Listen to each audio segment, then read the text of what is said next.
Certes, on dit la très grande qualité, on attend une victoire ou on attend un match nul.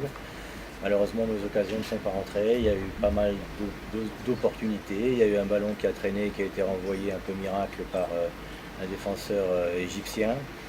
Après, le problème, c'est qu'on sait que dans cette équipe-là, il y avait un joueur d'exception qui s'appelle Salah. On en avait parlé toute la semaine. On avait essayé de voir quelle était la meilleure solution pour l'empêcher de nous nuire. Et quand on fait le bilan, un premier but de Salah et une passe décisive de Salah, ça veut dire que réussir à empêcher un grand joueur d'évoluer, c'est pas si simple que ça. Alors maintenant, je voudrais pas accabler l'arbitrage, mais enfin il y a eu quand même quelques actions, notamment sur le but, c'est un peu litigieux sur le premier but égyptien. J'ai l'impression qu'il y avait une grosse faute sur Moubio.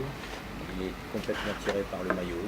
L'arbitre a fermé les yeux. C'est l'arbitrage africain. Si vous avez une quelconque compétence en tant qu'entraîneur, c'est de faire profil bas. C'est la meilleure solution pour qu'une équipe vienne en se disant ça va se passer hyper tranquillement contre le Congo, parce que l'entraîneur n'arrête pas de dire oui, cette équipe d'Égypte est costaud, mais je peux vous dire que le langage à l'intérieur de mon équipe, le langage à l'intérieur de l'hôtel était complètement différent.